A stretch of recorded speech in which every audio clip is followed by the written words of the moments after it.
So back at it again. Got some beautiful weather over here today. Gonna have a crack at this power steering thing again. Just filled her up with diesel. Well, not filled her up, but I put 30 quid in it, so that's good to go. Been having a little look at the pipe work over here. So got one of these. Basically, it's not this one, but it's that one up there in actual fact. And then what I'm going to do is that's going to run from here down there. Just put that on and cut it back. Then be a joiner there. That one's done. Then I've got to join up the heater matrix, which is basically this pipe here to the one at the back, this one here to this one here. And I've got some of these joiners. Then that's the heater matrix done. The bottom water pipe, you can probably just see it down there, that one there with the end on it. That plugs straight in. Got to strap it up a bit, but then that's that one done. So technically, it could run on water. It probably could not run on water, but you know what I mean. Water could be flowing through its veins. I can do the turbo piping from here to the bottom of the wastegate, intercooler, sorry, but I haven't got the pipe work to do the top because it somehow has to sort of come across here and get down to the turbo. So I'm gonna have to lie under the epoxy car again, or truck, and sort of work out what fittings I need. But that's my main concern, that Schweinehund there. Right, I've been holding out you guys a little bit. I've got on with a load of stuff and haven't actually managed to video it. So just to keep you up to speed, got the intercooler in, made this mount over here. This is all now permanently bolted in, so she's tight. Got to get some bigger washers for these bits here and here, so it mounts on these 3 points, all on rubbers, but that's a good thing. Just currently working on the fan controller location, which is this. It's a big old block, load of old wires on here. It goes along here, under here, and goes to these points here on the radiator where the fan control is.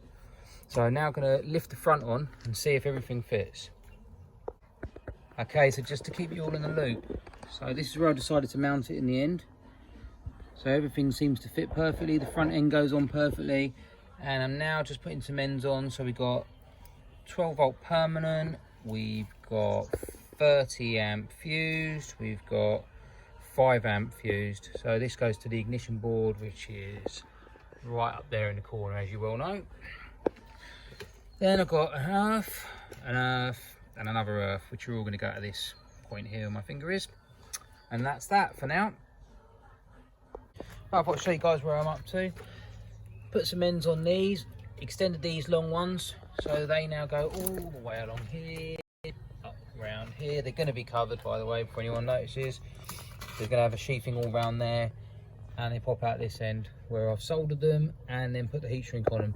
The heavy ones are 30 amp. What was I going to say? 30 amp fused, and it's also triggered on ignition. Same for the 7.5. It does say it's a 5, but I ain't got any 5 amp fuses, so we're just going to wing that one for now. So all being good, technically these fans should work.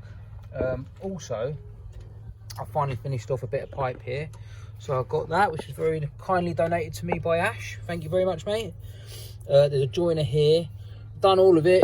You've guessed it. Can't find one Jubilee clip for that. I mean, I've used all the original clips off it. Free as king, and they were there, so I thought I'd use them. But unfortunately, I don't have that last one. Anyway, that, you know, I can keep. That's not a problem. Bought a bend for the cold side. So I need to get from this point here to down here. What I'm looking at doing is some kind of malarkey like that, if you like. Yeah, so I have to cut and shorten and trim and that kind of stuff. And then after that, we're going to go somewhere along these lines. Obviously, you can imagine it'll be shortened inwards a bit to tidy it up. Then it'll go along here, and it's got to go down there like that to the turbo, and that's the circuit. That's the intercooler sort of cold air side all done after that. So I've got to do some measurements tomorrow, calculate what I've got to order, and yeah, we're getting there. We're definitely getting there.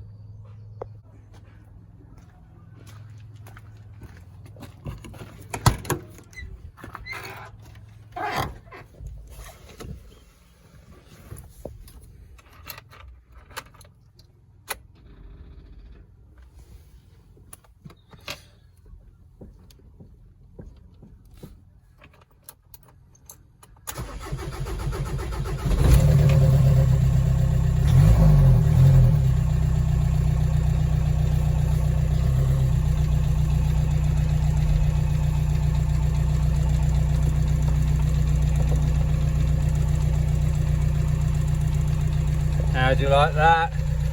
A little bit of cheeky power steering going on there, one-handed. Woo! Electric power steering. I will say though, it can be a bit notchy sometimes, so like that's nice. That's with one hand and that's nice. Now you can see I ain't got the biggest arms in the world. I know the camera makes it look that way, but I actually haven't. But from a point of view, it seems a bit notchy. Like you can't go lock to lock like that. It doesn't like that. It's like it takes time to catch up. So I'm going to have a look at the steering angle and kind of see how that pans out, because I'm not currently using the steering angle sensor, and I think you can progressively speed it up if that was used. It's basically a variable resistor. So I'll have a look into that, do a little bit of research and see what can happen.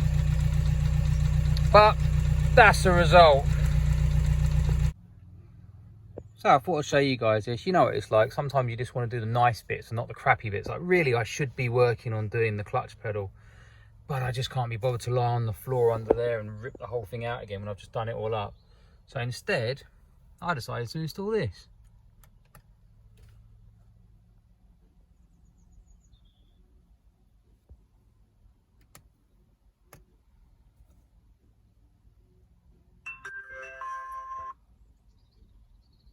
Look at that. It's even got a front camera and a cheeky little reversing camera. Only downside is, so I've got to strap these back up there, make it all nice and neat, run it along the head lining. I've run it all the way down, to run all the way down the side. Being a normal car, that would probably stretch all the way to the boot. Unfortunately, in the camper, the Mighty Seabot, it goes to about the middle of the seat. And it needs to go all the way back there, so I need to get some kind of extension cable. But it's a nice little piece. There's the camera there. Hello. This is an absolute classic, guys. I've got to show you this. So yeah, got all the stereo working, everything's nice. Got me nice mirror in, yeah, things are starting to look good. And then there's this, I'm looking at the clock, it's like, what the hell? What is this? It's like a throwback to the 1970s. As I gently grabbed it, someone has put in a clock on a piece of cardboard. Very ingenuitive, I like it. Brilliant. Pop that back in there like that. No one need know.